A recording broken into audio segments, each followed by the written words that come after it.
Kerap dianggap sebagai hama, namun siapa sangka jangkrik juga bisa diternakan dan menghasilkan pundi-pundi rupiah hingga puluhan juta setiap bulannya. Dan pada episode kali ini kami akan mengajak Anda menjadi pengusaha jangkrik. Mulai dari persiapan pemberian pakan, penetasan telur, pembesaran sampai siap jual.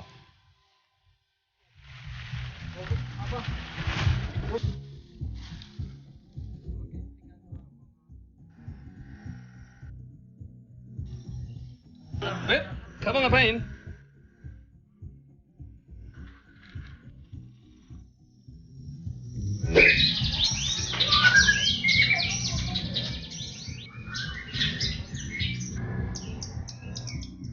Ada yang punya hewan peliharaan di rumah? Selain kucing dan anjing, burung juga jadi satwa favorit untuk dipelihara. Salah satu yang tengah naik daun, ini nih, burung murai. Ada sejumlah faktor murai bisa dibanderol mahal. Mulai dari warna, panjang ekor murai, sampai yang paling utama, apalagi kalau bukan kicauannya yang merdu.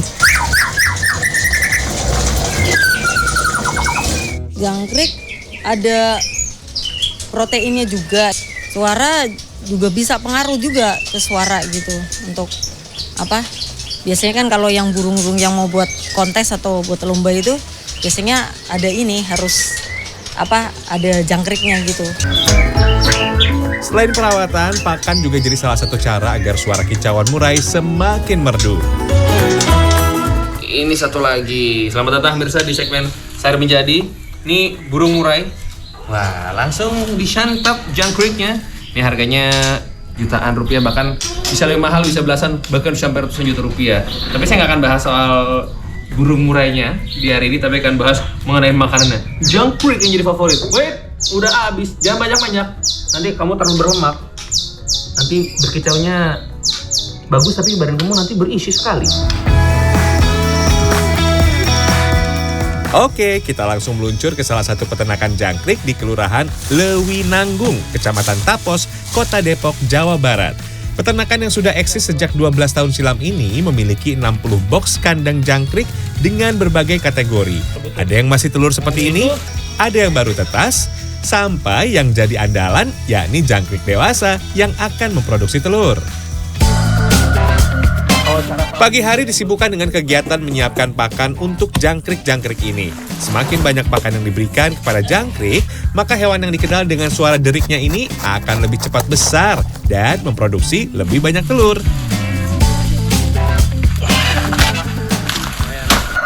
Tiap hari 10 pohon.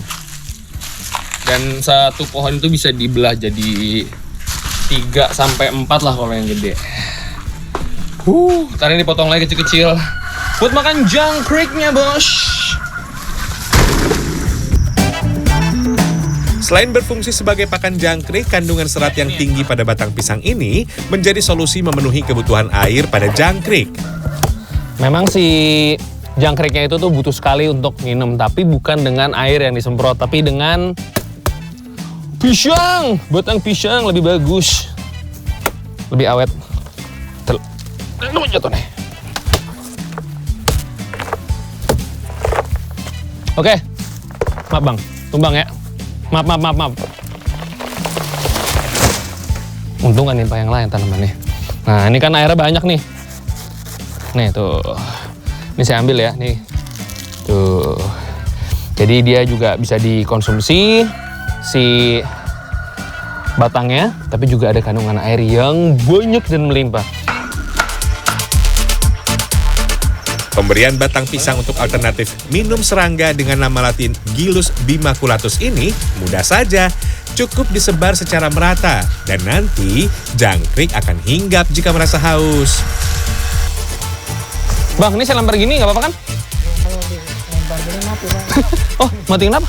Kan dia ini kebincet bang. Oh, siap. Maaf ya, jangkrik. Oh, harus pelan-pelan. Kamu kecil soalnya. Ya, saya pikir dia kena senggol. Oh iya, kalau kambing mah aman ya. Jika sudah mendekati masa panen, jumlahnya bisa dikurangi hingga setengah dari pemberian normal. Karena bila terlalu banyak, kadar air dalam tubuh jangkrik akan membuat serangga ini tidak lincah dan rentan mati ketika pengiriman. Idealnya jangkrik diberi pakan 2-3 kali dalam sehari, berupa sayuran hijau. Tapi bisa juga loh dikombinasikan dengan pur ayam. Oh iya, jangkrik tidak boleh terlambat makan juga. Bisa-bisa jangkrik menjadi agresif karena lapar dan kabur dari kandang. Pakan ini memang diperuntukkan bagi ayam, namun kandungan bahan alami seperti butiran jagung, bungkil kelapa, bungkil kedelai, dan berbagai bahan lain terbukti mengandung banyak nutrisi yang diperlukan selama masa pertumbuhan jangkrik. Tapi pur ayam yang diberikan tidak boleh sembarangan, harus yang memiliki protein di atas 20%. Wah, ini baru enak nih. Ada suara deriknya karena dia udah hitungannya udah dewasa, sudah di atas 35 hari. Dan dia udah bisa lompat terbang-terbang. Lebih lincah. Nah, enak nih suaranya. Nah, ini yang akan kita panen. Saya mau dinikmatin dulu dengerin suaranya. Masa hidup jangkrik tergolong singkat, hanya 2-3 bulan. Jadi ketika jangkrik sudah berumur 30 hari, sudah tergolong dewasa dan bisa dipanen. Kalau gigit Setiap kali panen, tempat ini bisa menghasilkan 700 kg jangkrik. Panen bisa dilakukan hampir setiap bulan. 1 kg jangkrik dijual seharga Rp30.000, sehingga dalam sebulan bisa meraup sekitar Rp21 juta. Dan satu yang jangan lupa untuk semua kandang harus ada nih, dikasih sejenis isolasi. Kalau tidak dia merangkak dan kabur. Jadi harus dikasih sampingnya. Dan ini kan pasti jadi pertanyaan ya, kenapa sih harus pakai si tempat bekas telur ini nih? Sebetulnya bisa aja dia hidup tanpa tempat ini. Pakai si yang kering-kering doang bisa. Tapi kalau tidak panennya susah. Manual satu-satu. Kalau ini kan praktis. Di sini ada jangkriknya. Kita balik di belakang. Lebih banyak jangkriknya. Wow. For your info, jangkrik adalah hewan nokturnal, di mana jangkrik akan lebih banyak beraktivitas dan makan pada malam hari. Dan kalau siang hari, jangkrik senang berada di tempat gelap. Nih cara panen jangkriknya selain, ini kan bisa digini, terus digubah-gubah. Tapi ada cara kedua, yang buat di pinggir-pinggir, diserok. Aduh, digigit. Saya belum terbiasa. Emang tidak sesakit semut rangrang sih.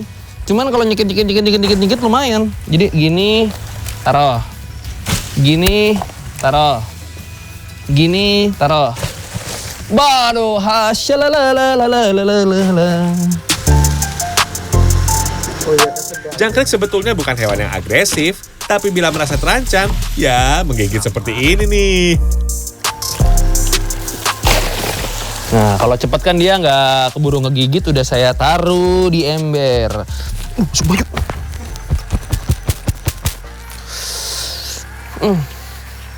Dengan bobot per ekor rata-rata 0,4 gram, 1 kilogram keranjang ini bisa berisi sekitar 2-3 ribu ekor jangkrik. Sehingga dalam satu kotak ini bisa ada 100 ribu ekor jangkrik. Jadi kalau panen, biasanya memakan waktu 2-3 hari. Jangkrik, ada gigit. Aduh, jangkrik ini tuh dia masih bisa dikatakan belum terlalu dewasa. Kalau dia bisa sampai berdiri kenceng, itu usianya bisa 35 hari ke atas informasi abangnya. Saat pengemasan, jangan hanya jangkriknya saja ya, tapi juga alas daun kering agar jangkrik tidak terhimpit satu sama lain. Jangkrik dewasa sudah selesai dipanen. Artinya, kotak kosong ini siap lagi dihuni oleh ratusan ribu telur jangkrik. Pakai air. Jangkrik yang sudah berusia di atas 40 hari biasanya difungsikan menjadi indukan dan disatukan dengan jangkrik dengan usia yang sama. Setelah beberapa hari, telur-telurnya baru bisa diambil. Telur jangkrik ini kemudian dikeringkan terlebih dahulu sebelum dimasukkan ke dalam kotak penetasan dan pembesaran. Setelah kadar air berkurang, baru dikeringkan sekali lagi menggunakan bantuan kipas angin. Karena kalau tidak kering betul, telur tidak akan menetas dan berjamur.